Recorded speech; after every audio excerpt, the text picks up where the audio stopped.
I have a good friend, Frank Ostaseski, who started the San Francisco Zen Hospice, and he's sat with somewhere around 3,000 or 4,000 people as they've died in the hospice care.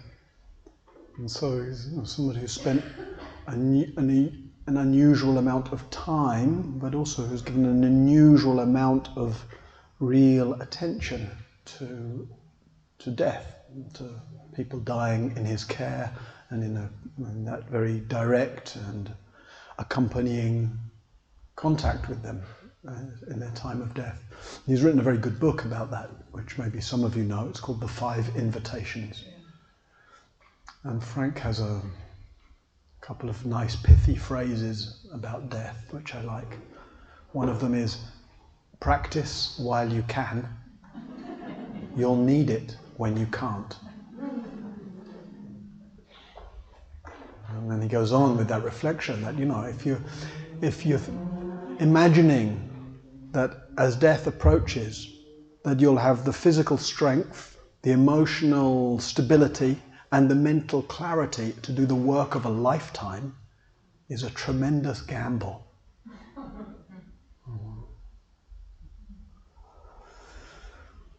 So here we are, not waiting. And engaging, to use some of the language of this morning, with the births and deaths of things, the comings and goings of things. And as I said something like that this morning, that that's in a way the whole of Dharma practice, well, the whole of life. Where does life happen? Here amidst the comings and goings of everything. And yet often what we call my life is happening here in the midst of comings and goings in a largely unconscious way, partly defended, partly distracted, running often on a kind of emotional and mental reactivity to what's going on around us. And so Dharma practice, transformational practice, also happens here, the only place where anything happens, amidst these comings and goings, and is one of bringing real presence and care and attention to the comings and goings. Seeing how do I meet the comings and goings of things? How do I meet them by habit?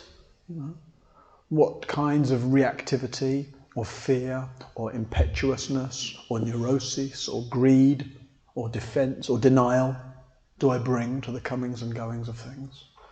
And in that process of coming again and again and again to here where we are, and being willing to actually meet our reactivity and actually welcome it. It doesn't mean we like it. Welcome it means being willing to let it in, willing to feel it, willing to explore it, willing to forgive ourselves our trespasses again and again and again, forgive ourselves our weirdnesses and neuroses and manias and idiocies. And let's come to terms with the fact that we are a bit basically neurotic and idiotic and confused and all. And it's like, of course, human. And the more we kind of forgive ourselves our oddness, the less unconscious power all those things have over us, right? Because rather than driving our lives around, it's more like, it's this old friend again. Well, then we get actually the space to see, is this impulse, this reaction, this wanting, this fear, does it need following? Or can it be just softened? Or can it be followed but with curiosity rather than just blindly followed? So a practice of presence, right, called meditation, practice of inquiry, called bringing this curiosity to all the comings and goings of things, a practice of care, compassion, gentleness, right, that forgiving ourselves, our experience, forgiving everyone, everything, the willingness to hold it all lightly, gently, lovingly, caringly, This is the ground of transformation. And when we practice with the nuance that we're exploring today, the openness to death, the recollection of death, the living in the light of death, of our own mortality and the mortality of everything, not only do we attend to all these comings and goings, but we also open the door to that which doesn't come and go. So, we hear a lot about comings and goings in Dharma practice. You can barely get out of a Dharma talk without hearing something about impermanence. Right? Oh, everything's changing, everything's coming and going. Right? Yeah. And in the midst of all this coming and going, in the midst of everything that's changing, the unchanging, in the midst of all these conditions, the unconditioned, in the midst of birth and death, the unborn, the undying, the deathless. It's hard to speak about them. The unconditioned or the unborn or the deathless. Because anything we can speak about belongs to the world of comings and goings. Right? Everything we can imagine is something that comes and goes. Everything we can relate to. So partly maybe that's why it's not spoken about, because it's difficult/impossible to speak about. And yet, in the very midst of attending to births and deaths, comings and goings, there's the whisper, the facticity actually. Because there can only be comings and goings, there can only be birth and death, there can only be the playing out of conditions. Because all of this is somehow held in an ungraspable, inconceivable way, in an unobjectifiable way, in the groundless ground. The unborn, the undying, the deathless. So we'll try to refer to that a little, even though we can't speak about it. One way the Buddha refers to that is by taking the basic terrain of experience, which is the terrain of all conditions, and it's also the terrain of the unconditioned. Right? What's that terrain? Mind. Mind. This is where everything's happening. Where has your whole life happened?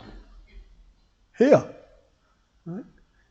We might say mind, we might say consciousness, we might say awareness, we might say soul, we might just say here, here.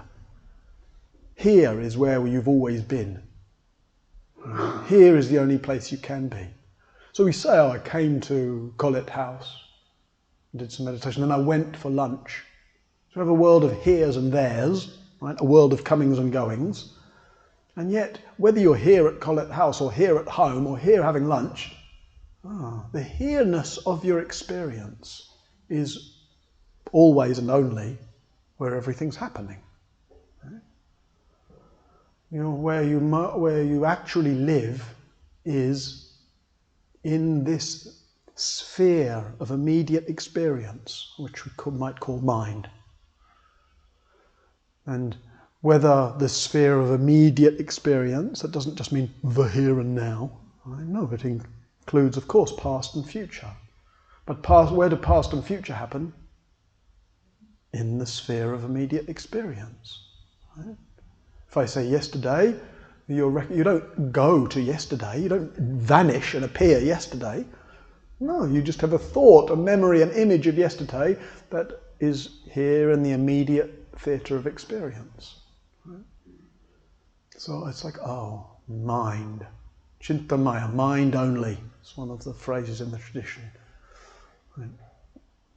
Mind only. And we can make a distinction.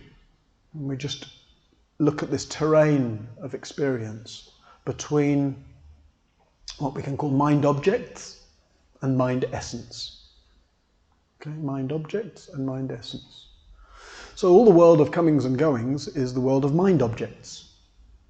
Right?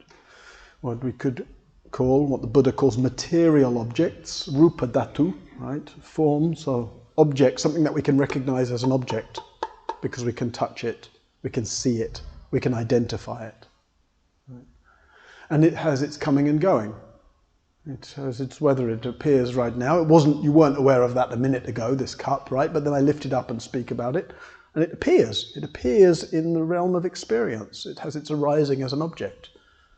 And then, either I'll hide it from view, or I'll put it down and I'll start talking about something else, and you forget about it. And it's gone from experience. So material objects, even though we think of them as being solid and therefore as enduring, actually they're just coming and going in experience.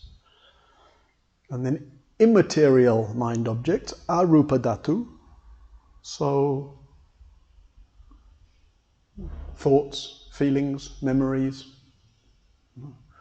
they all have their comings and goings. So whether it's the physical object of the cup, right, or whether it's the image or memory of the cup, or whether it's the association. I lift up a cup and you think, oh yeah, I'm thirsty.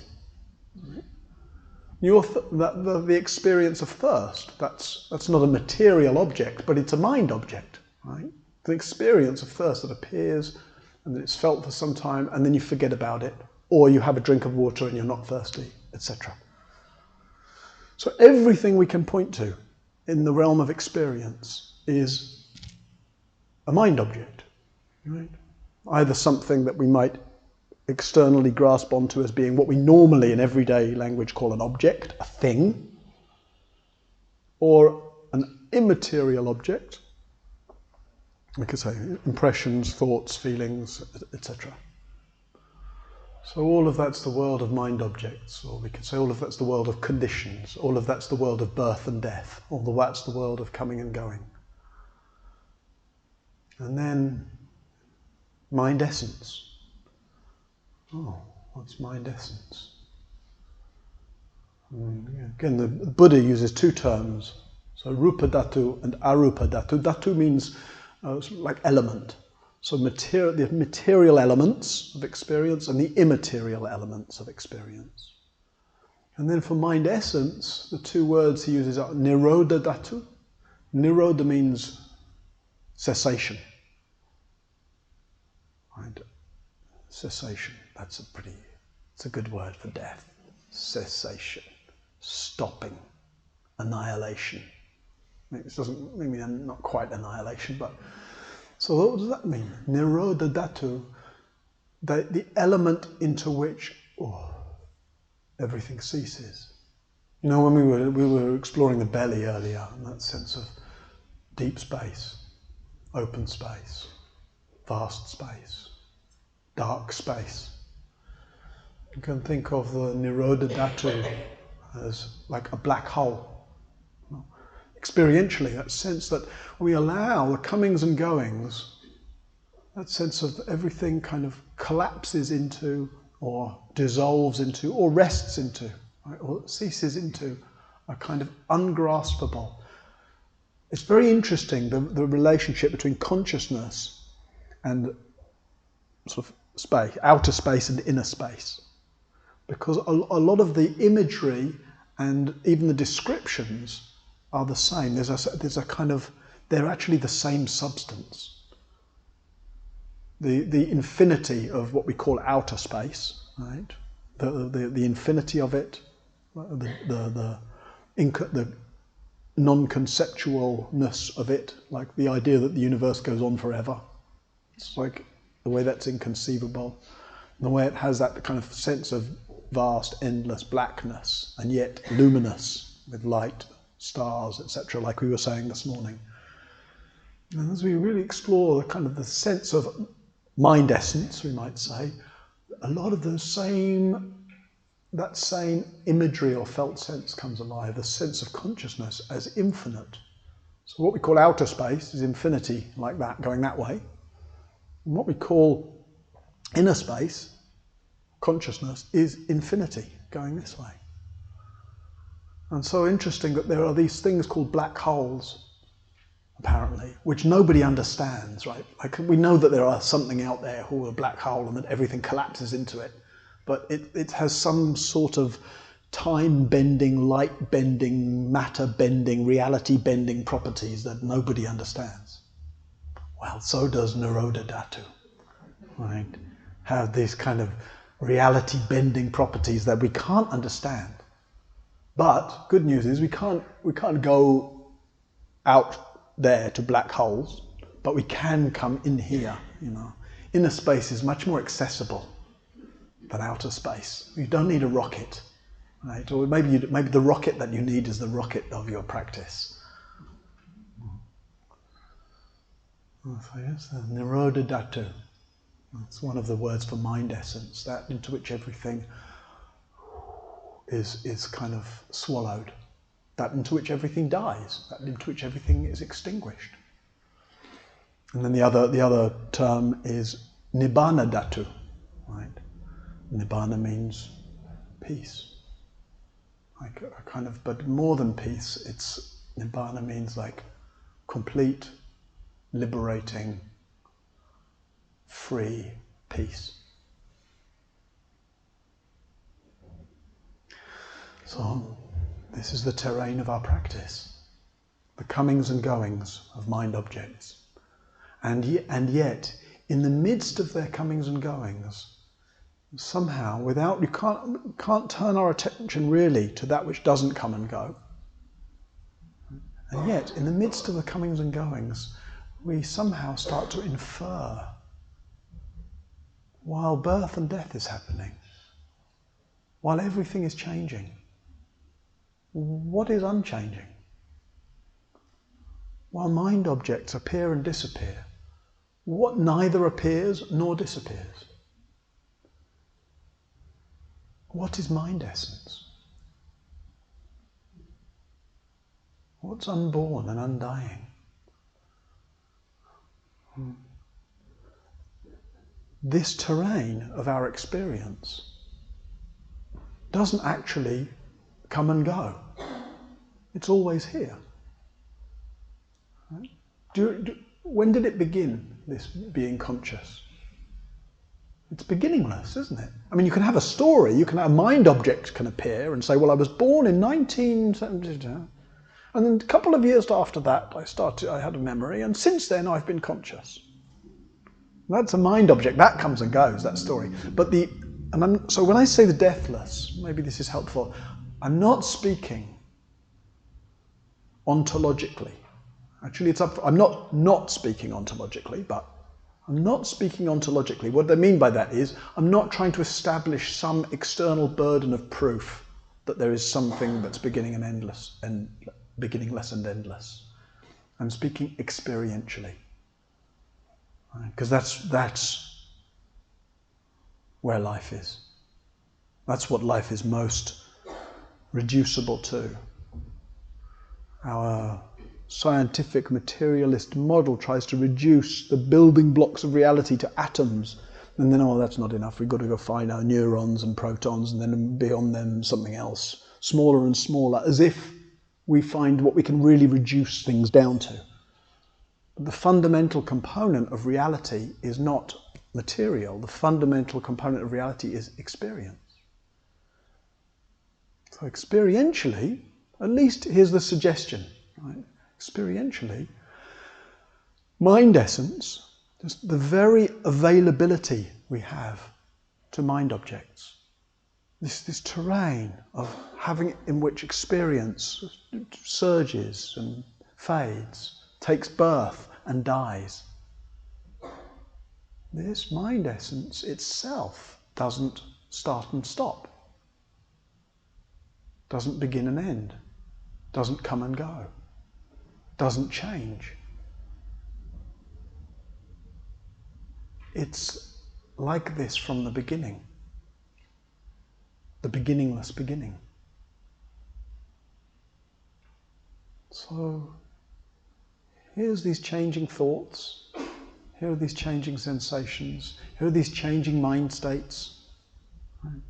Here's me sitting here saying this and you feeling deeply inspired, or feeling very confused, or maybe even getting, in strong disagreement. Because you would, no, well, of course, I woke up this morning and a sense appears, and then I lose awareness and it disappears. Of course it comes and goes. Right? All that's a mind object. Of course. We have the impression, all our sense of things, our impressions are all ones of coming and going. Right?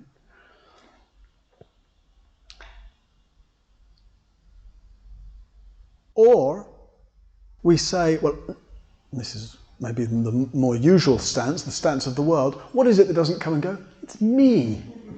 I don't come and go. There's some sort of essential Martinness. I am the deathless. You know? I am the constant. We take ourselves for the constant in which life's happening. Oh dear. You take yourself to be the constant, no wonder you're terrified of death. Because death is the annihilation of you, and particularly you.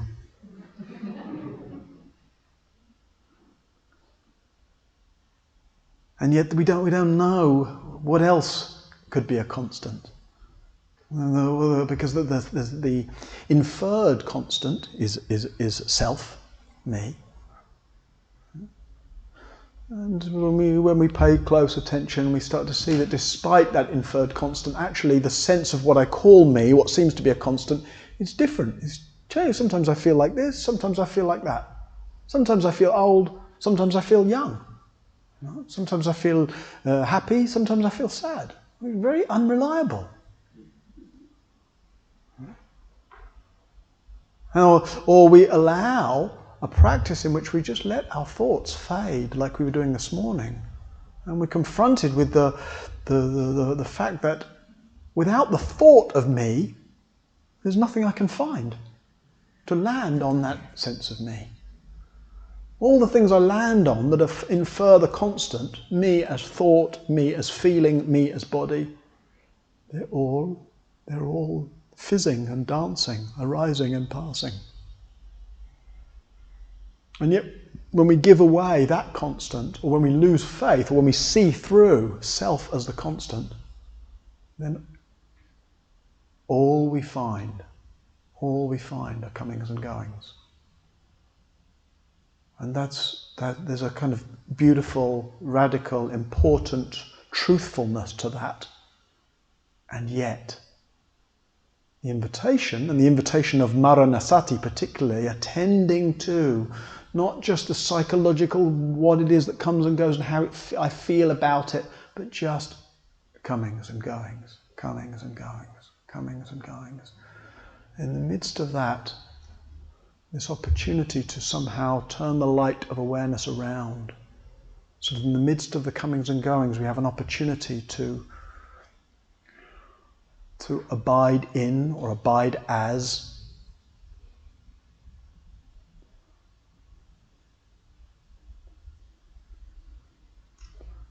that which can't be spoken of, that which can't be inferred, that which can't be grasped, that which can't be identified. And yet that in which all this change is happening, that in which the birth and death of each moment, the birth and death of each experience, the birth and death of whole universes is happening.